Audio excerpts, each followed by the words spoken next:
It's always been such a pain, such a pity, these constant prayers for my city.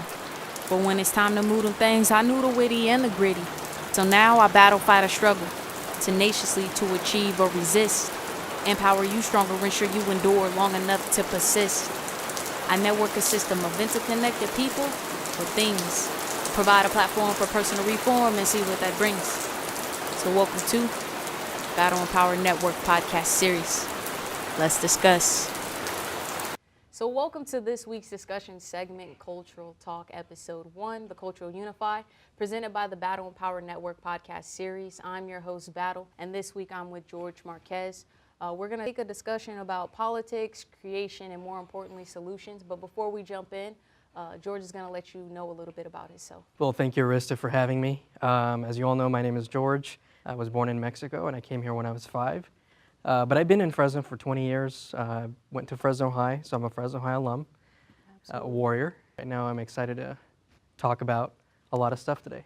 Absolutely. And the first segment, we're going to discuss more so the millennial view. As far as millennials are concerned, we outnumber the baby boomers, and we are supposed to be the future. So a lot of us are generally more liberal. What would you say that you are? I would say I'm more left-leaning. You know, if we were to put liberals on the left, Republicans on the right, or conservatives on the right. I'm more left-leaning as far as political and social views. You're right. I think over a quarter of the population were born after 1980, and I think a lot of the millennials today tend to be more liberal than their ancestors, and that would be their parents, their grandparents, who were born in a different era, who tend to be a little bit more conservative than usual. Yeah. And absolutely, I just don't like the consensus that people, well, especially conservatives, and as you said, the right would say that we're all boxed in. Like, I feel like we're liberal, but even we vary on our opinions. Like, I follow a lot of black conservative groups, particularly because you don't see too many black Republicans. And I think that the election especially showed how easily the forgotten can step up. A lot of us are more liberal, but we do need to pay attention to conservative values. You can't just leave anybody out. Right. And box anyone in. Like the consensus in that group or in groups like that is that, all liberals want to take away guns. And then the conservatives are, they just want to shoot people. And it's like, there's no fine line. I think everything is separated more into like class, and that's what everything has came about. The reason I wanted to talk about that is because you notice a decline in talks about politics since the election, because people are kind of shying away and they're afraid of that. Have you been active on social media still pushing politics? As far as being on social media, politically active, not so much. I think after the election, things kind of died down a little bit. People were still, a little hot. They were excited about or nervous about what was going to happen, what the outcome was going to be. But I think for myself, I haven't been that politically active after the November 8 election. And I've been getting that. I mean, there's nothing wrong with it, but I feel like that was my view. Is as soon as it looked like Trump was about to win, is like, if we stop talking about these issues after this election, that means he really won. It's hard for me, and I'm all over the place in my head because I don't think liberal ideals will be what pushes us to unify. I can't necessarily say I'm a liberal. A portion of me is in these conservative groups because I'm very frugal. I hate to spend money. I'm economically aware, socially aware, and I go through a lot of things. I think I'm not allowed to be a conservative because I'm gay, but I don't even believe in marriage. So it's like there's some things that are a little of both. But I think that we need to be able to find a way to blend these perspectives because it's taken over the election. Next, we're going to discuss college and debt and your views and opinions on that. Well, I graduated college a few years ago, and like many millennials today that go through the college system, graduated with a pretty big amount of debt. And the way a lot of people have described it is like graduating with a mortgage, because you have this beast on your back that you're going to have to work to pay off for the rest of your life. For the rest of your life sometimes, or it seems like it's going to be for the rest of your life. And the government gives you these loans to telling you that you're going to pay them off in 10 to 15 years. Yeah. But even then, that's only... Joke's on you. Joke's on you. And a mortgage that the bank gives you, that's 30 years. Yeah. So, I mean, half of that is a school loan. So, a lot of people that are graduating can't even afford to buy a house because they have to get a job first to pay those loans off. Basically. And then a lot of, conservatives in their ideals will say, well, that's your responsibility. Because when it comes to debt relief and being able to skim portions off from doing an incentive type program, they say it's still your responsibility. But it's like there's also this idea that college is the solution. This is what we need to aspire for. A portion of this program and what I'm trying to bring to the Central Valley especially is this idea that not everybody needs to go get a degree for whatever they're trying to learn. Some stuff, it is a simpler process for you to be able to go through. Some things take longer. It just depends on what your goals and your aspirations are. And the biggest thing is affordability, which you have access to. I thought it was super dope. Didn't you graduate like 2 years after we graduated high school or something? It was like 3.5 years after. But even still, the 4-year ideal of graduating college doesn't exist. It's not realistic. And even if it is, you sign those papers not like with the mindset, hey, I'm really going to have to pay this back. People just think, oh no, once I get this job, it's not going to matter that I have to pay it back. But when you stepped into that, how did you approach it? As far as being able to afford college, I think our generation has seen a lot of options, or at least at least the illusion that there's a lot of options. Mm-hmm. I approached it probably not the best way, but I saw it sort of it like a blank check. As whatever it's going to cost to get to the finish line, that's what it's going to take. And I'm not sure if that's probably the best approach, but I think maybe I was a little short-sighted when I was 17 years old, as most of us were, 17 or 18 years old, graduating out of high school and looking at the bills you're going to rack up by getting a degree. But yeah, I mean, I think I also agree with that. College isn't probably the best solution to everything. I know a lot of people who went to vocational schools and they went to training schools or straight into the workforce because they saw an opportunity to make money right away, and that's another solution to pursue. In order for that to work, we have to get rid of this like instant gratification ideal in our generation. People instantly want to get to where they're going, but they also don't have like the tools or knowledge to know, hey, it's this simple. I think vocational schools would work, but a lot of them are closing down, and people want certain job areas, right? You want to be the one playing in the basketball game. You don't want to be the one behind the cameras, even though both jobs pay well. Mm-hmm. So it's like giving people this perspective that, hey, you don't have to jump straight to being a millionaire, and you can do other stuff. Like, I respect LeBron James so much because he even said, the world doesn't need more LeBron Jameses. We need more doctors, psychiatrists, more people who are put in here, physical therapists to help the world and help others. But we don't have that perspective in society either. We're very, I would say, selfish. And it's probably a crazy analogy that people don't get, but like things like using your blinker, right, when you're driving a car. Yeah. If using your blinker was for you, people would use it more, but it's because it's for to let someone else know, hey, just to be safe, I'm gonna go this way. People don't want to use it. Right. So we just really have to get out of that mentality, but we're already in a divide and conquer type of world. And I don't know how you would teach people to care without making it too socialist. That's why I don't put myself in a box, because I do have a lot of socialist, but I don't agree with everything that's under socialism or under capitalism. But, like I said, that's also a story for a little bit later. But the next section up is marriage and same-sex marriage. Now, before we get into this and your views on it, I do have to say that I don't believe in the institution of marriage in the sense that the government gets to say, hey, you are certified as married. So I've never had this inclination to want to get married. If I did, I would do some beach ceremony or something, but I feel like it's not something that other people should be able to vote on. Yeah, and I think I agree on that. I don't think that other people have a say what other people do with their lives. Yeah. And I was talking to a colleague of mine a few years ago about this, and marriage, I don't think it ever was an institution of love. I think people have this idea that, okay, you get married because you love each other. But I think right now, going back to the original point that I started with, millennials being a little more, or subscribing to more liberal ideals, they don't subscribe to the traditional sense of marriage, where they think that just because they've spent all their lives with someone or living together, that they're going to get married. That's absolutely true because, I mean, outside of common law marriages, it's not something that people work towards as much as they did before. Some people are content, like, we know we're together, we know that we're good in this situation. And that does take some progressive ideals because a lot of the comments that I get is like, you know, you need a family. Like they're against like transgender, they're against divorces and stuff because it's like you need a family. And I believe in that ideal that, you know, it does take a village, but that doesn't necessarily mean you have to conform to like man and wife roles.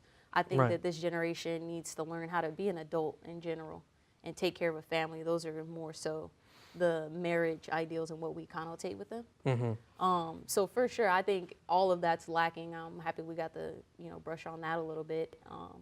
Any extra comments on? Yeah, I mean, I think I think the marriage concept, it does have some legal benefit because, you know, at least the government can recognize that two people are together, and when they, you know, at the end of the year when they file their taxes, Yeah. they're like, okay, these people live together, they have Together. kids, Yeah. they have a family, and they qualify for several tax benefits, tax credits, and when one of them dies, their spouse or their partner can take over or assume the responsibility of their deceased spouse, you know, Yeah. whether it's in paying down the debt that they had or inheriting the wealth that they've accrued in their lives. But, you know, that's, you know, it's very traditional, and I think goes back to my original point about marriage not always being an institution of love. It's been just, you know, an easy way to categorize different people Yeah. and how they live in partnerships together. But I yeah, I mean, it's probably time to rethink that. And just like a basic women's studies class will show you that it was, you know, ownership. Like it was a piece of it saying, you know, I own my wife and her, you know, business That and too, everything yeah. that she has going on. So if you think of like the foundations of what these things were founded on, I'm not a supporter of it at all. So at the same time, like I was rooting for same-sex marriage because I'm like, okay, well, if somebody changes my mind, now I have the option that if I wanted to. And like I feel like that's why it should have been implemented, is just because it's like, how are you going to tell grown people they can't be grown together? So next up is undocumented workers. This is something that's a little closer to me in the sense that I've gone to a couple of the rallies that we've had in Fresno, as they've tried to work with the police department and ICE agents to make sure that, you know, no one's rights are infringed upon. So just as a millennial from Fresno and California, which is a place heavily populated with undocumented workers, what are your views on it? Yeah, I mean, I think it's something I can relate to as well. I haven't been to much of the rallies that are in the city of Fresno, but I'm an immigrant myself. You know, I immigrated to this country when I was 5 years old. Didn't speak the language. My parents didn't speak the language either. They were still fairly young when we came over here 20 years ago, and I can relate to it because there's a struggle. You know, every immigrant has a struggle coming into a new country, seeking opportunity, seeking whatever it is they're seeking, or they're leaving their country because of different reasons. They're not happy with the political system. Mexico is not very popular with its political system, and so that's why a lot of people leave. But this nation's always been a nation of immigrants. I mean, it's always been something people talk about. Even 200 years ago, it's always been an issue. But I don't know. I think, if anything, it's probably one of the most important things we'll talk about because I think that and this, you know, war on crime are what influenced the last election, is this idea that there are people who are not supposed to be here stealing our jobs, and there are people here stealing from you that we want to hold back. And it's easy for us to talk about it as people of color because, you know, we're closer to the situation. I've been here Right. my entire life. But I tell people it's no different from someone trying to tell me go back to Africa. Like I haven't been there in years. Not even my ancestors probably haven't been there in years. So you're expecting me to go back to a place I have no real ties to. You got to realize that you can't expect people to run from stuff either. Because the biggest thing that I hear people say is, well, just go back to your country, or if you don't like it, go to that country with them. And it's like, no, we want, you know, this place to be a place worth fighting for. And that's what like drives me crazy about people who hate protests too, because it's like, do you know that we're here because of a protest? Like we would not be in this society if someone didn't want to take a stand in those areas. But I feel like it's something that needs to be addressed, and we need to find a common ground for it. Just because I don't think either side is gonna kind of sway or budge on their ideals on it. And then there needs to be a solution, because you've seen people who voted for Trump, they didn't have a choice, and then they're finding out now, like, well, all of your workers are leaving. What are you going to do? We can't just say, everybody just fend for yourself. There really has to be an underlying solution somewhere in there. Yeah, it's a tough issue because, I mean, it's not only something that can be fixed with policy. There's not a law that will be created that will solve it. Yeah. I think, you know, it's a bit bigger issue than that. It's a cultural issue, it's a societal issue. And I mean, I agree with what the people that are against immigration reform are saying. It's not as easy to go back to where you came from. I agree with that. And it's also not easy to apply for citizenship. The path to citizenship is probably something that needs to be worked on. It's not as simple as going to the downtown immigration office and filling out a paper and, you know, saying I want to be a citizen. Yeah. So for some, it takes 20 years, you know, for them to become a citizen. So it's tough. It absolutely is. I've seen stories like that too, where people were just happy after 20 years. And then on the other side, it's like, it only takes 4 years and you can be a citizen. And in that case, it's like, okay, so what do I have to do? And in most cases, it's okay, you just got to sign up for the military. But even that's relatively newer, because I know that they were switching that off and on, where you get automatic status from just doing service. But it's not as cookie cutter as people think. If it was that simple, you wouldn't have so many undocumented people, because everyone would have. I mean, who wouldn't sign up for the chance? I think the closest thing is what the DACA, the DREAM Act. Right. And even that's a huge risk, because it could be retroactive and overturned. Yeah, it is. It's tough. I mean, and there's the DACA one specifically. It's you know, it's been helping a lot of youth, but at the same time, I think a lot of youth are afraid to even apply for it, because they're afraid that they're going to be found, or that they're suddenly going to be, you know, visible, and they want to remain invisible. But I think there's a lot of opportunity in moving forward with the path to citizenship. Yeah. For sure, like something for them, like make not a fast track, because a lot of people don't know, like they have to pay for that every couple of years, you know, the paperwork that goes into that. So there's a lot more into it that they're sacrificing, and they have to write down and basically give away their whole lives. So if, you know, the government wanted, there is no question about it. They told them where they were living on the 30th of, you know, 1992. It's like very they specific, know. Yeah, they ask you a lot of questions. So it's like you're giving up a lot of your rights as well, even in that capacity. When I was taking philosophy, he was telling us, you know, what is a fact? And a fact is just what society deems is true.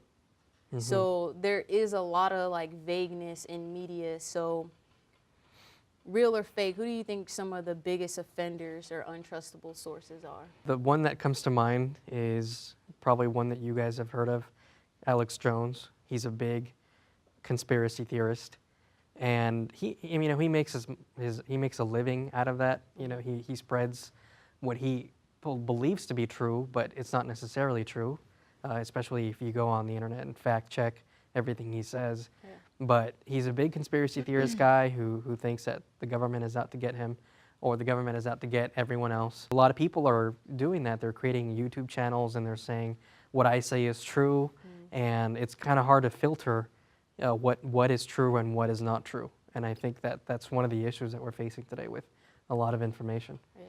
What I didn't anticipate is that people didn't check further. I mean, I anticipated, because you know I feel like people are naturally lazy. If you say, hey, this is the truth, they're going to be like, hey, I trust you. I trust what you're telling me. I'm going to go with that. But I would always share stuff, and then I would get people like writing me saying, hey, this isn't true, this isn't true. And I'm like, I'm researching it right now. I haven't gotten to that conclusion, but I was just sharing it because I feel like this is an opportunity for you to look into the issue, not for you to just bash me because it's not true. Right. But then I was like, do I have to put a disclaimer on everything I post? Because I thought we were all under the impression that everything on social media is fake. There's a lot of things on the internet that are definitely not true. And I think at one point you have to get to a balance of the amount of information you're going to get on your smartphone and on YouTube is huge. So try to be, it's hard to be completely skeptical about everything you see, and at the same time completely gullible about everything you see. And so you have to find a balance, I think, to move forward with what you're being presented. I think it takes a level of logic too. Because I feel sense. Like, some things, but we can't even say that because I don't think common sense is so common anymore. Like, I think it was lost on a generation or something. But you for sure have to look deeper, and people don't. And it just, I cannot fathom how you could just take what somebody's telling you. And me, I like read it a couple times, and then I'm just like, that doesn't make sense to me though. Like you read that and you were like, for sure that made sense. And then some cases they're like, yes, this person is absolutely true. And then I read the article and I'm like, okay, that guy was hella biased, but I'm gonna let you believe whatever you want to believe. Yeah. And it's like, is there no morality in all of this? Like, I know there's supposed to be like a codes of ethics you learn about in journalism, but there is no morality in a lot of it because people will share a meme and state it as true. Yeah, that's exactly right. And I think morality and business aren't always compatible. They clash in a lot of things because you can spread lies and make a profit, and it's completely legal. And you know, there's no incentive for people to tell the truth anymore. Yeah. At the same time, the people that are on the receiving end consuming all this information, they find, you know, they feel comfortable believing in these lies because it's, you know, they live in their own world and they don't want to learn the truth either, and that may be a conscious or an unconscious choice. Sometimes you can't tell whether they don't want to, you know, pursue the truth. Yeah. So what does that then say about the consumer if you choose not to look further? I think about the consumer, kind of like what you were saying, that they're lazy. They're a little bit lazy. They don't want to, you know, they don't want to fact check. Yeah. But at the same time, it probably comes down to how they were brought up by their parents. If you know, if they were made out to seek the truth as a child, or if they were just accepting everything at face value. So a part of it has to do with, you know, just going out there and seeking information on your own. But even then, it's tough. Yeah. Especially being like overwhelmed.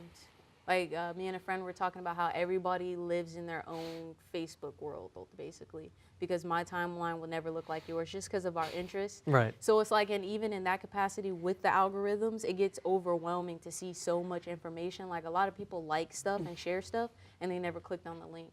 So it's like, it takes a level of character, but how do you teach compassion to people? Like, you know, think bigger. And that comes down to even like police brutality type situations where, you know, if an officer says, oh, my life was threatened, it's like, okay, well, his life was threatened. Of course he's right. But if, you know, anybody else says, oh, the officer did this or that, it's like, well, maybe you shouldn't have been, you know, in the area. Maybe you shouldn't have been here or there. And it's like, you're accepting one as true in fact, and the other one's like, okay, well, we need to hear about it first.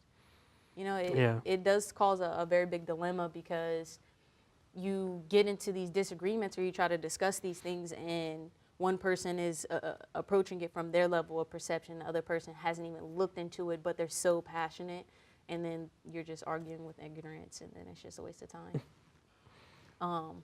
But there's so many areas and things that we would have to reapproach as far as a society. Like, how do you believe creation began? I mean, I think the short answer is I don't know, but the long answer is that we can't dismiss the possibility that the universe and life might have been created out of sheer randomness. And I think it goes with it's innate for humans to believe, okay, well, if I see the universe and if I see the earth, somebody should have created this because, you know, everything that we see, anything next to you, somebody created it. This microphone, for example. And I think, you know, it's innate for us to jump to a conclusion and say somebody should have created this. Yeah. And that could be true. At the same time, you know, like I mentioned, we can't dismiss the possibility that there may be some things we don't understand yet on how things all began. Like the Big Bang Theory, you know, it's just a theory. Yeah. And so, you know, you just never know. I think if anything, we should stop so much trying to classify and say mine is right or this one is correct, because I believe in religion in the capacity that it brings hope to people. You know, sometimes it provides that moral compass for people who are lost in their lives. I'm not religious. I'm agnostic. I believe that something is definitely out there. And I pray. I say bless you to people. It just depends. I don't discount anything. If someone asks me to pray for them, I'll pray. But I won't necessarily say, hey, this is who it has to be, because I'm a firm believer that everybody should have that spirituality. I do have like a slight theory because I'm agnostic because I've studied so many different religions, and a lot of them have like a lot of key points or similarities. A lot of the stuff you see like documentaries and things saying, like Greek mythology, when Zeus and the Titans were fighting, there was said to have been a volcano that erupted that would have been so big that you felt the the earthquake shake on a certain part of the world. So they used that to explain why people assumed that it was the Titans and the Greeks that were fighting. So like just little things like that just put in my head like, well, maybe we were just creating stuff to understand stuff. In that sense, like people should open up their perspectives to what could be out there. Yeah, absolutely. And I think, like you mentioned, we have a tendency to explain everything, or wanting to explain everything. The possibility that things are just the way they are because they are. You know, kind of like the saying goes, it is what it is. You know, just because it's there, it's just there. And going back to your Titan volcano example, even before that, when people lived in the farmland or in very rural areas, there wasn't a whole lot of explanation about the world around you. Perfect examples that people always go to is that people back then, especially cavemen, didn't know where the sun set at night. You know, it comes from the east and it sets in the west, but where does the sun go? You know, does it go inside the ocean? And I think probably some of the ideas that are around today came from that example of trying to explain that whatever happened. Yeah. So I'm not gonna make you commit on what your religious beliefs are, but I am agnostic. But I just say that because there's like 7 different classifications for an agnostic person, but mine is more so that like I believe there is a power out there. If you don't even get into religion, I think people should get into spirituality and looking into that, studying Rastafari.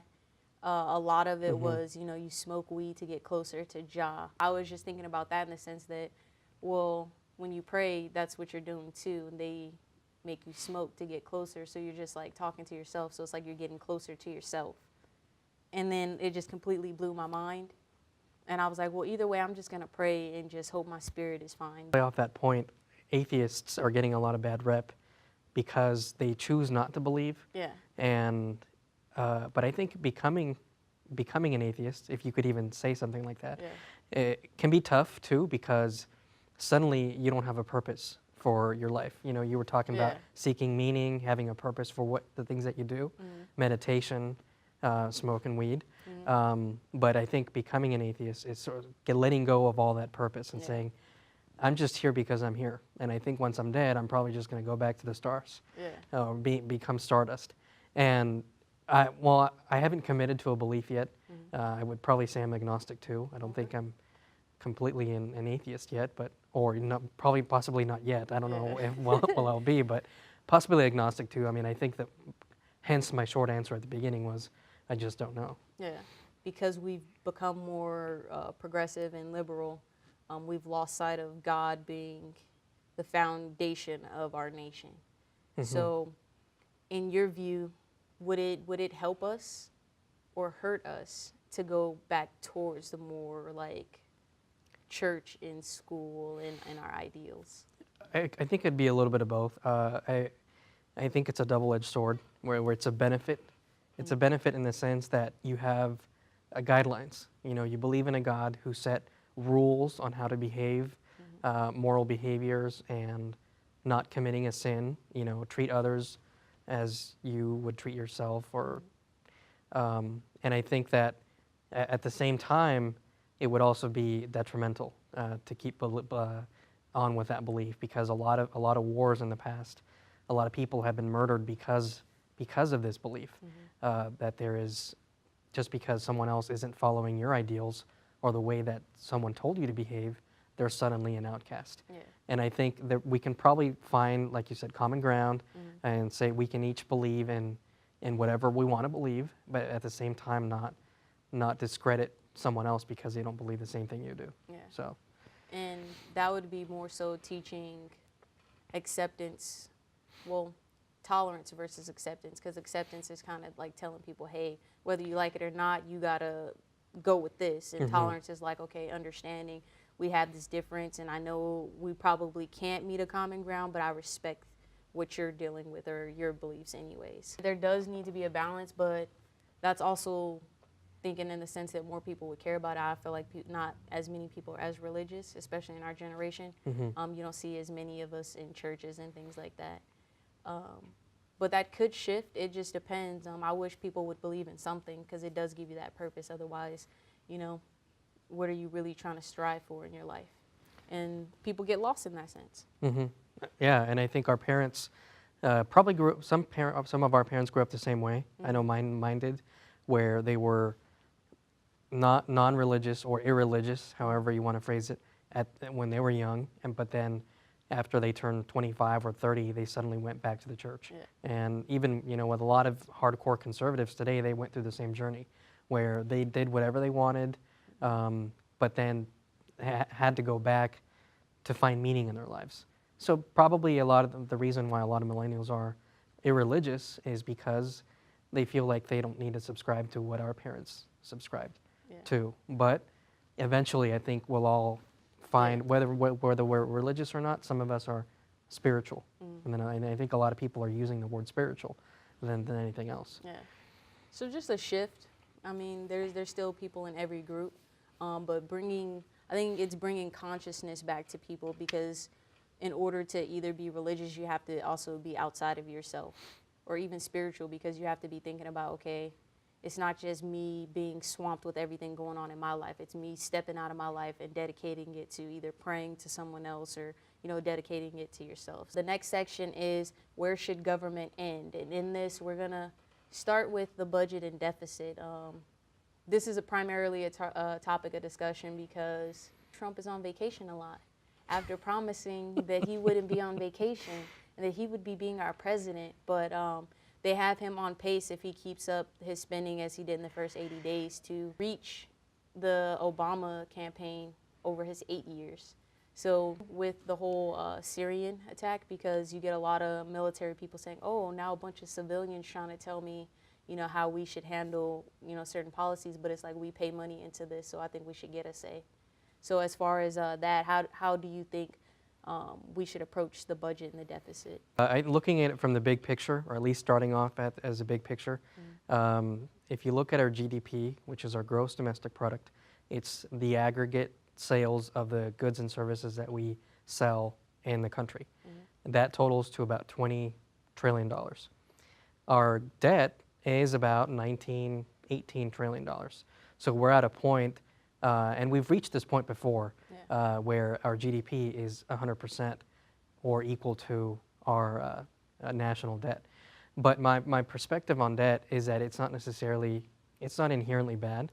I think it's a tool that companies, governments, public agencies, all of them use to leverage their potential. And I think that they can, instead of purchasing everything with whatever they have on hand, they can borrow. They can borrow funds to get what they need, pay it back at a very low interest, and then achieve wealth that way. And I think there's a balance between using what you have now versus borrowing what you could have in the future to get what you want. And that goes with anything, the government, the people.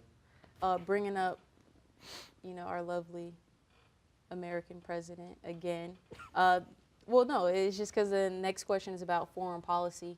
And I did mention a little bit about how military heads have been saying that we don't have much of a say.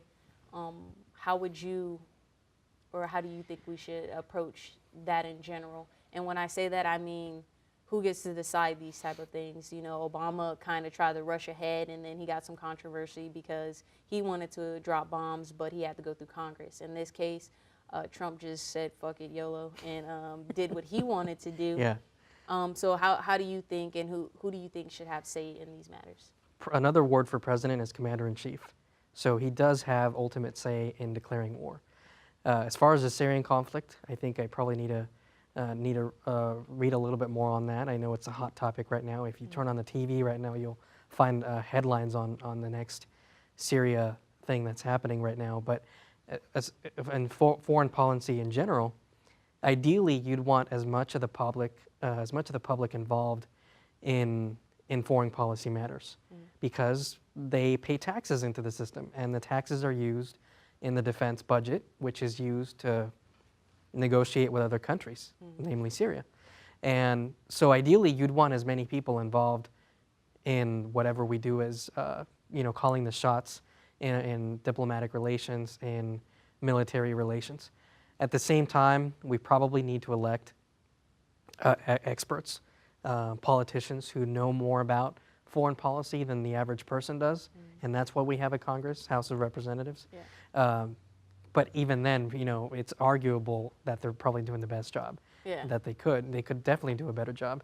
And there's room for improvement, absolutely. Definitely. But it's tough, foreign policy. There's a good book out there called Why Do People Hate America? And I forgot the name of the author, but it talks about why people outside the United States, or even people inside the United States, hate this country. Yeah. And it's because a lot of it has to do with how our government treats other people outside our borders. And I'm a firm believer that you can tell a lot about the strength of a nation by how they treat their sick and their elderly and their disabled, because a lot of them are afforded the opportunity to help and they don't. But that's also a reflection, like I said, of the nation. I thought it was funny because I remember I was looking at your response, and to this question you said you think that at some balance that there should be people of experience, and then my first thought was, well, Trump doesn't have that, so we can't give the power to someone who has the right to do it, but he also has no experience. But I think what I was hoping for, at least, is that his cabinet was going to be full of like Roosevelt did. Like, he went to the top economic specialists and said, okay, what do you think we can do with this plan? I mean, welfare turned into this crazy ass fiasco, but the intention was better when it started, so I would have appreciated if he at least went to some people and got like a consensus. Okay, like, this is how we can improve this. These are the solutions, the things that I'm looking for, and he's not even doing any of that. Like, I would trust him as the commander-in-chief, but I don't trust him flying the plane. Like, and that's just my view of like his rash decision making. He's very temperamental. Everything about him, I feel like he would lose a game of chess, or even watching him play chess, you'd just be sitting there like, who gave him? Who gave him the right? And I posted that the other day. I feel like before every debate, they should play a game of chess so I can see like what type of moves you make, because I feel like he would lose every game. Someone would be standing on the side like A1 to A3. Yeah, I think I saw your post on Facebook. Like, I saw that. So I'm like, I don't understand why he doesn't do a better. I feel like we should have more of a say, because we do pay money for all of this, especially when it's to a point where, like, of all the things you can cut in a budget, first you're going to send a bunch of missiles over there, and we ain't got money for Meals on Wheels and, kids in school. And then to have Spicer come out and try to, like, justify taking these type of things. Like, there are so many Americans who probably did work their way up to middle class, and they started with no meals. Right. Yeah. When they were younger. So I don't think it's like, nothing's ever cookie cutter, for one. There's no definite solution. But I feel like I'm waiting for him to try, like, at anything. He's not attempting anything. All I just see is constant, pictures and videos of him playing golf. Yeah, he's not following through with his promises. I mean, he's in his what's called the honeymoon stage, where it's the first 100 days of the presidency. Yeah. But even then, what did he said he was going to defeat ISIS in 30 days, didn't he? Yeah. And I mean, realistically, I don't think anybody could pull that off. No. You can't eliminate a terrorist organization in 1 month, but let alone a year. But I think, he hasn't been following on any of his promises. He's erratic and temperamental, like you said. So him not consulting with the experts and the smart people that he said he was going to bring into his cabinet is a bad thing. Yeah. And he's bringing, I think I read an article the other day, he's bringing what's being called the wealthiest cabinet ever, because a lot of billionaires are now a part of his team. Rex Tillerson, for example, Oh, I can't stand him. CEO of ExxonMobil, and he's part of the cabinet now. It's crazy. I was reading about him a couple of days ago, and they were talking about how he basically got rid of all his staff. He's been traveling without any experts in any area, and he's causing a foreign tension because he's not proactively reaching out to speak with them when he goes to their country. He doesn't even want to go. So it's like, you're setting us up because one little move of you saying, I'm not going to that meeting, can look like we're against this country. And then next thing you know, we're in a war because you didn't want to get up at 3 a.m. or something. little stuff like that. I don't even think any of that should be left up to chance, especially if you've never worked this job before. I feel like I should be feeling like they're putting in too much effort, not trying at all. And they don't have any senior staff around them. They're not trying to have someone in place to say, hey, this is what you normally should do. These are how you handle these situations. None of that. They're not interested in that at all. I took out the Syrian conflict because I think I've researched a lot of different stuff about it. Sure. But I'm not going to get too much into that. I do recommend everyone watching this actually look into it. There's a lot of different videos that kind of explain the different sides. But as in everything, don't just take one side as fact, cross-reference what you're hearing, and be logical about what you're seeing. Don't just assume just because the video took a lot of production to make that it's all true, because you could Photoshop anything, you can green screen anything. I would say just, go deeper than that first Google page. There's more out there. Yeah, that's your homework. That is the homework. We are going to talk a little bit about policies and drawing the line on those, because a lot of what we've been dealing with, a lot of people don't realize you voted for it. I was talking to people who smoke weed, and a lot of it was, it's legal now. We can, we can have up to 6 plants. And then I was like, okay, but did you also look into this, that, and this? And they were like, no. And I'm like, did you know you could go to jail for this, that, this, and this? And they were just like, oh, I shouldn't have voted for that. And I'm like, yeah, you shouldn't have. A lot of it's also stuff that was implemented by others. So where would you draw the line on things like minimum wage? I think a lot of it goes to the laziness factor that you were talking about earlier today. That, you have to do your homework, you have to do a lot of research, and it's tough to do your research on everything that you're voting for. Yeah. And it's almost a part-time job, especially leading up to the presidential election. It's a part-time job to do all that. As far as minimum wage, it's a hot topic. It's been a hot topic in the last 20 years.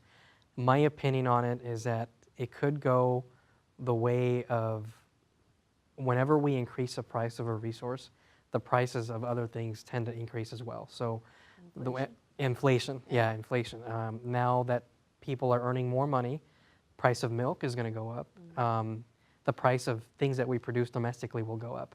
Not gas, because I think oil and gas are probably international products, but milk and groceries, fruits and vegetables are a big one.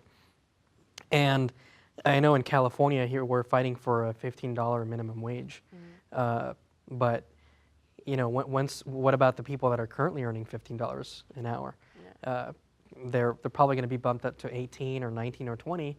Price of milk is probably going to go up by 50%, because there's a 50% difference between 10 and 15. So it's a tough call, but who knows what's going to happen in the next 5 years. And I think it definitely, raising it would dilute, those positions like ambulance workers who do get that amount. It does take away from that, but it's such a huge dilemma because it's not something you can live off of if you keep raising that to the minimum wage. 15 an hour is good when minimum wage is 10. So it helps in that capacity, but we went from 99 cents bag of chips to $1.69. And this is in my lifetime, and that feels like a lot. But even still, we went from that same bag used to be 5 cents to 99 cents. So seeing something so drastic, people don't think about the weight of a dollar. They just think, hey, somebody can print it. Let's get more money into this. I think we need to find other areas to lower it so people can get by on that, because we're not in that stereotypical society where one person can work, minimum wage and work part-time, doing that and still go to school and still take care of a family. It's like people have to live with each other. You have families stacked on top of each other, just living in the same place just to save. So we need to find a way to do that. There's there's houses that no one's living in because people defaulted because they don't make enough. So as far as that, I think we need to loosen control in certain areas to compensate for it. People are trying to get houses, people are trying to get cars, but you can't just constantly keep lowering interest rates and things like that and assuming it's going to work. What about things like the water crisis? Do you think that that's something that we should have immediately jumped into action on, or is that something that it should have taken all of this time for the government to step in on? I do think that we should have taken immediate action on it as soon as we could. Last 5 years we had a terrible drought, and luckily we had a very rainy season this past year. And sometimes it takes a crisis to begin to address the problem. And I think that's happening with the water crisis too, that a crisis needs to happen in order for people to wake up. It's a wake-up call, and they end up having to do something about it. As far as I want to be clear about something, the minimum wage. People can be against raising the minimum wage, but not necessarily be against people having an affordable wage to take care of their family. So I'm also not for raising the wage, but at the same time, I'm also not advocating for people to be earning a living wage. And I think this plays into the global economy. People and products, products are being made offshores with cheap labor, so the price can go down because they're made overseas. And now you have people here that used to make those products, but now have to look for other jobs and earn minimum wage doing, working in fast food, for example, and because they don't have an option. So it's tough. And I think with the minimum wage, you're artificially setting a price floor of what employers need to pay their employees when they themselves can't even afford to pay their employees more than $11 or $12 an hour. I think it's going to be something that is an ongoing debate because, like you said, this is globally. People don't look into stuff like that, but there's no way to say, hey, this is going to fit for everybody in all of these 50 states because there's so many moving parts. I mean, we can still move jobs back here, but you got to think we don't have the same industries that we used to. Like we're manufacturing, entertainers and stuff like that. We don't have, machinery to keep making the same stuff that we used to. So we need to also find better places to work besides fast food because the go-to is, well, fast food places are always hiring. But at the same time, we don't need people selling fast food anymore. So it does create a dilemma. So then next is the two-party politics. We got sucked into the ideal of these two. And I tell people, we need to get people to a point where you care about what your neighbor is voting for. And instead of voting and say, okay, this is all of the stuff I want, it's like, okay, this is what I want, but this person needs this. Let me make sure my vote counts towards someone who does that. And by splitting it into two parties, they've been able to manipulate us a lot of the time. It's because it's like, if you believe in me, these are the guidelines you need to follow. And even if you don't fit into that, you got enough of these, so you're on this team. This is who you need to vote. And it's kind of relying on the fact that you don't think that whoever wins is going to be able to deliver on everything that they say. Yeah, and it kind of plays into that whole conversation we were having about the media, where you have the media pushing an idea that there's only two systems that you can be a part of. And at the same time, you have people who are gullible enough to believe that there's only two systems that you can be a part of. And yeah, it's a good thing you brought up the Libertarian Party because there was also the Green Party and the Freedom Party, American Freedom, I think, that also suddenly had presence in the national stage. And social media, even, for example, with Jill Stein and Larry Johnson, or Gary Johnson, I think, running for president too, we got to see some of them. And it's this thing called identity politics, where the media and politicians know that it's easy for people to believe into a binary system. It's a black and white, one or the other. Where, in reality, it's not like that at all. Voters can vote for liberal issues and fiscally responsible issues, which is what libertarians are. And I think people need to probably do a little bit more research on that. Yeah. And I predicted before it ended, my prediction was that there was going to be a third party who split the vote enough for Trump to win. And that was my biggest fear, and I watched it play out before me because you've seen a lot of the close states ended up going to him. And if you would have subtracted Gary Johnson's or Jill Stein's, Hillary probably would have won, but I didn't vote for Hillary either. Both sides are pretty much fighting for, the issues were the same. It was crime. A lot of the stuff that Trump was saying about, people of color was it was crazy. So he used that kind of tactic, the undocumented workers, this idea of people stealing jobs, and the idea of social media slander. Instead of talking about an issue, he tries to throw the purple elephant. which is what I use when in doubt, confuse someone, you know? Right. Like, and just start yelling random crazy stuff is what he would do.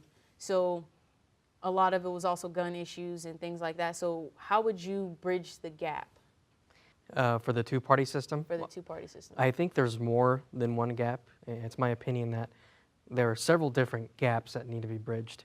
It's not a one place and a second place that need to be bridged together, but all these different groups of people that believe that there's only two options. But in reality, there's a lot more than two options. There's 1,000 options. And so you need 1,000 bridges, not just one bridge. And I think to bridge that, I think early on, even early on in when you go to kindergarten or you start grade school, you teach that there are more than two options. You think outside the box. And I think this goes along with the box thinking that you were talking about earlier, where it's just easy and lazy to think about one or two options where there can be definitely more than one. Okay.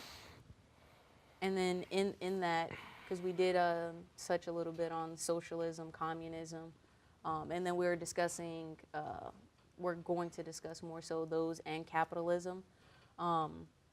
They have I think each has a lot of good ideas, but because if you implemented them, they would be so strongly negative, it's not realistic for any of them. I mean, even the idea of capitalism, like you be able to pull yourself up by your bootstraps, there's a lot of like social, like mechanics that you can't qualify or not, no, what word am I looking for?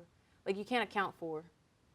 Because you can say it's as simple as you can start a business, and if you work hard enough, sell enough, you will, elevate to this certain status. But then you got to think about the social factors in that. What neighborhood are you able to start All the this obstacles business? that go along with it. Yeah, and that's just about anybody.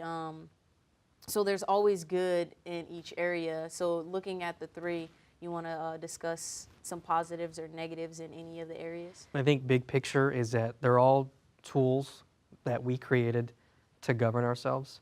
And I think Winston Churchill, I quoted him in my response to this, that he did say that out of all the different systems, capitalism is probably it's the worst one, but it's the best one we've got. Where it's not a good option, but out of all the ones that you've tried, it's probably the best option you have. And he said this back in the 1940s when we were in the middle of World War II, and I think you've probably heard of the saying about communism that it's great on paper, but not so great in practice. Joseph Stalin, who was the leader of the Soviet Union, he tried communism, and a lot of people subscribe to Marxism, Karl Marx, and it works great on paper, but not so much in reality. And I think there's a lot of truth in that. And I think of all the options we have, capitalism, while it's not the best one, it's at least, comparing it to a perfect world, but comparing it to all the things we've tried so far, it's probably the best one we have. That's a good vote. Because, well, you can't really say any of the other ones because it really is, like you said, it looks good on paper. And I know that that's what threw a lot of people off to Bernie Sanders. Was a little of both. But it's hard to get behind any of them because you've seen just about every one of them fail. I mean, even looking at how big our deficit is, it's the best, but you can't say, capitalism has made a lot more people survive because either way it's survival of the fittest, except in communism, and then you got to kind of give over that control. But I don't believe in that either. I don't believe in giving up your control to the government. They should, at some extent, fear you in the point where you can remove them and you can have someone else step into power for them. Like, that was what I said. Just remember, we have a new boss going into, but he works for us at the same time, so we need to pay attention to that. But I don't think anything would be overturned because no one's going to step in and say, hey, let's really get rid of him. Because at the same time, there's no alternative. Like, there's no one else to go to who we could trust in this situation. I mean, even if we impeach Trump, there's Pence. And then think about how far down the list that would go before we would get to someone we actually wanted. Yeah. So, like, we've also set ourselves up in a situation where we don't have anyone else to go to. And the options were so bad in some people's eyes, like nothing is a good alternative. Even Bernie in a lot of people's eyes is still a bad alternative. I'd rather have a guy who's interested in educating and prolonging us as a nation versus someone who just wants to make sure his people are good. Because there's absolutely nothing good can come from Trump being president. And I'm still waiting for there to be something good. So the next question is the economics of America. So you said capitalism. With a lot of the challenges that we're facing now, because I have friends who are overseas and they're from other countries, and they're asking me if I like my president yet, and they're saying pray for you. So how would you handle the economics in America to prolong us to longevity? I think, with capitalism, we have a large deficit. We have a lot of debt. We probably would not have debt or a deficit if we had communism or if we had socialism. I agree with that. I think a lot of people would argue that. At the same time, I think we would probably be a lot worse off if we subscribe to communism and socialism, because it has been tried before. Yeah. Russia tried it. South American countries have tried it, and it hasn't worked. And right now, yes, we do have a $20 trillion deficit. $20 trillion in debt, and we have about $500 million in deficit, $500 billion. But we're a lot better off than we would have been had we gone with another system. And I think we're just barely getting to reap the benefits of a capitalist society, because we're coming up with all these different inventions. Internet came out of this, and now that we have internet, people came up with Uber. They came up with all these ride sharing or house sharing, all these different sharing systems that finally the people that were normally poor or in the lower class get to take advantage of and have an income for themselves for the first time in a long time. But if you look at all the other things that we have, one or two rise to the top. For some reason, I don't think I agree with that, but for some reason, whenever we have a free market, branding has to do with it. Apple and HP are your only two options when you have computers. If you want to go with cell phones, AT&T and Verizon, they're the two biggest ones. And with anything, there's even in sports, I can't speak specific examples in sports, but I'm sure there are some where there's only one or two top players that are getting all the attention. And that's something that's called preferential attachment. So part of your homework. But so I think even that's still up in the air, because I've seen like a lot of the good that could come from it, but it's still going to be the money going to the same places. Yeah. So I think that I feel like we should have like an audit department for government spending, but it should just be comprised of like regular people, not like other elected officials. Like what threw me off was the leak that Trump was told about information that they had on him, but it wasn't related to the investigation that was open on him. And it was like, well, who was it, the head of the FBI? Who did the investigation? James Comey, I think. That's the situation. Like in that sense, it's like, well, you can't even trust him because he works with them all the time. I'm pretty sure he sees them all the time. You need like some average They're in bed that, together, probably. Who knows? Like who knows? Like, and I don't trust anybody. So it's like, no, get somebody he don't know, get them to review everything, send it to my phone, and I'm gonna review it a third and fourth time. Like, we need a better checks and balance, because this shit has not been working. We need people who are gonna hold people accountable. We need people that are willing to sit down and talk about these things and say, hey, it's okay to talk about it without it being a disagreement or an argument.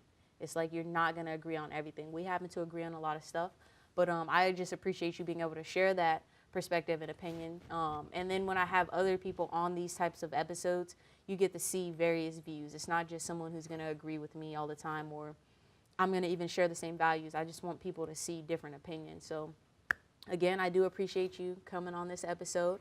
But that does conclude the very first episode of the Culture Talk, episode 1. The Cultural Unify. Again, I am here with Jorge Marquez. Thank you once again for speaking about a little bit about politics, creations, and providing us some solutions.